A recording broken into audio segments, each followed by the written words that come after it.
All right, so we are on chapter 13 of Fish in a Tree by Linda Mullally Hunt.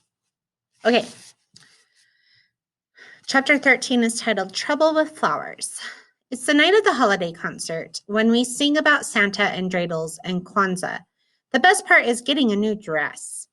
I stand in front of a mirror looking at my dress and my first shoes with a heel on them, thinking about the shopping day I had with my mom. We even went to A.C. Peterson's for lunch. I liked how she stayed with me in a booth instead of having to go wait on other people.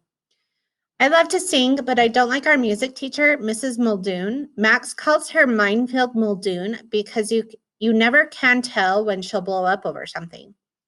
Oliver calls her that too, but he acts it out by leaping into the air, yelling, Muldoon! As he lands on the floor and rolls. He doesn't stop, though. He goes from a roll right to his feet again, like a cat in a cartoon. Shay's making fun of Albert because his clothes don't fit.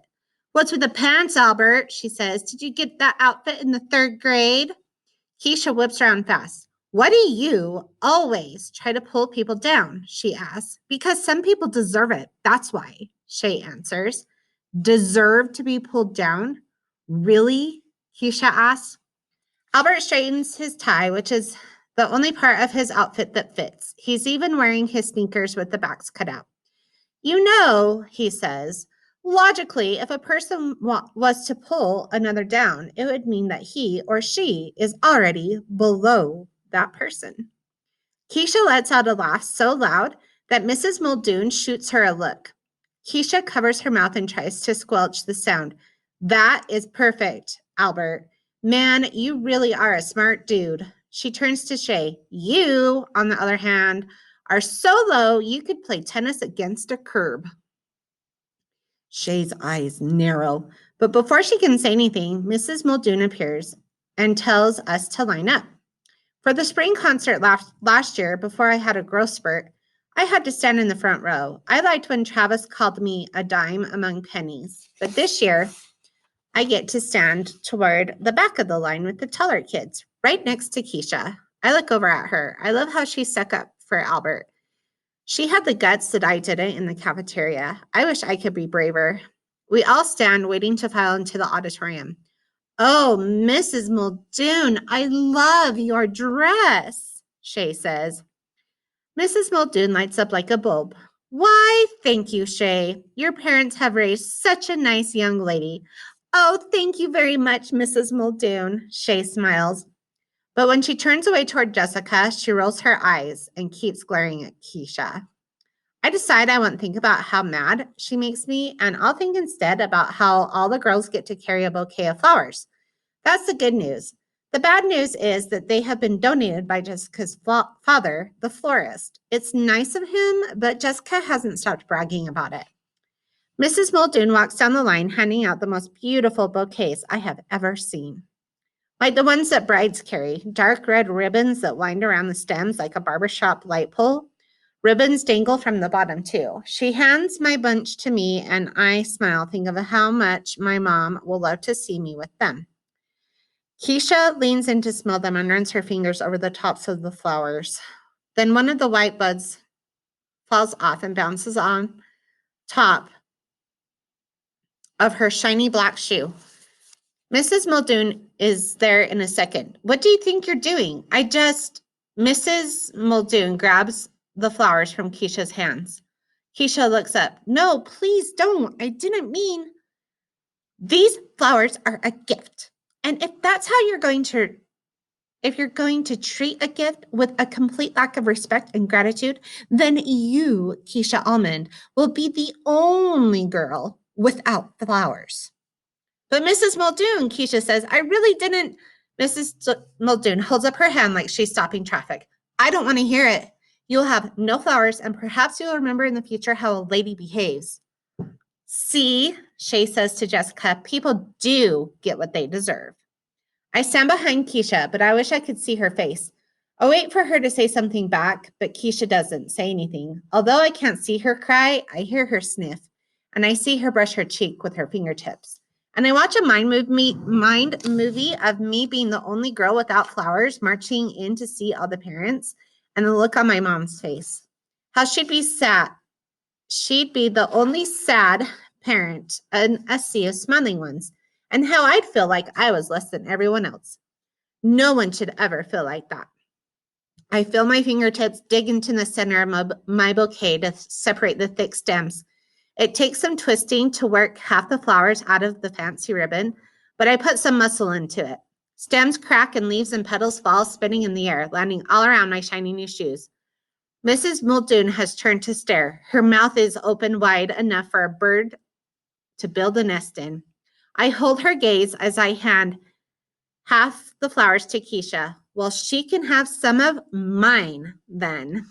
In the end, neither of us had flowers when we walked into the auditorium, but we had bigger smiles than anyone else. Chapter 14, Boxed In and Boxed Out.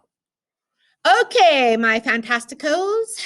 As you know, today is Fantastico Friday, and we're going to end our day with a challenge. I'm going to break you up into groups. Each group will be given a shoebox wrapped in elastic bands, which you will not remove, with a mystery object inside. Your job is to guess what the mystery object is. You can do anything to the box to figure it out except open it. There are 4 numbered boxes that will rotate from group to group. You have 10 minutes with each box, so be sure that you write down your guesses. At the end, we'll open them up and to see what each object is. He claps once loudly. Any questions? Everyone looks excited. Most glance around the room, probably hoping they will be with Albert. He'll get every answer right. But I end up in a group with Max, Suki, Oliver, and Jessica. I briefly considered going to the nurse, especially when I had to stare at all of Jessica's friendship bracelets. I wonder if each bracelet is from a different friend. I glanced down at my empty wrist. Box number 1 is dropped on our table. Oliver grabs it and shakes it hard. Jessica folds her arms and rolls her eyes, her response to anything not done or said by Shay. I look across the room. Shay is in a group with Albert. She's holding the box and talking. What a surprise. Yeah, Max says, taking the box from Oliver. My turn. I'm surprised when Suki speaks up first. Oliver, we all need a turn, so you must plan. 10 minutes and 5 of us. 2 minutes each. I think about the nurse again. I could lie on that comfortable bed and think. I've come up with some of my best sketchbook ideas pretending to be sick down there. Max has been shaking the box. He throws it into the air once and catches it. Whatever's inside is heavy, he says. Oliver says, maybe it's a kangaroo. Jessica looks at him in disgust. Oliver shrinks. I was just kidding, he mumbles. This makes me mad. Max hands it to Jessica, who gives it a little shake and says, I think it's a wooden block, like maybe one of those alphabet blocks. When will it be my turn again? Oliver asks. Suki is taking some kind of notes or something. Looking up at the clock, she says, Oliver, you have 25 seconds of your time left only. Oliver takes the box back and sniffs it and tries to hear something by pressing his ear to the top. Mr. Daniels calls from the other side of the room. I love that, Oliver. Creative investigation. While I wait for my turn, I wonder why Oliver always smells like graham crackers. Finally, I get the box and put it up to my ear and tilt it. Whatever is inside rolls rather than slides. It must be round, and Max is right about it being heavy. I tilt it again with my palm on the side of the box. I think it's a baseball, I say, handing it to Jessica. She does the same test and surprises me by saying, I agree, feels like a baseball. Wait, I say, taking it back. I tilt it again quickly, and the object hits the hard end and then lightly. It bounces, I say. Would a baseball bounce? I ask, turning to Max. Nah, I don't think so. Maybe it's rubber like a lacrosse ball. After Suki tests the box, she writes down our answer. Then we get the second box. The second item slides rather than rolls. I can tell because it doesn't move if the box is tilted a little, but once tilted more, it will move all at once. And I can feel it scraping along the bottom. It's weird, but I can almost see it. It's heavier than an alphabet block, but I think it's a shape with all flat sides. Oliver tells me that it's cool. I'm so good at this. I forget to say thank you because I'm shocked. But then I also forget to be nervous, talking to everyone and feeling like I can do this as well as everyone else. And it is the best feeling ever. Suki has hands me the box. Hands the box to me. Your turn to go first.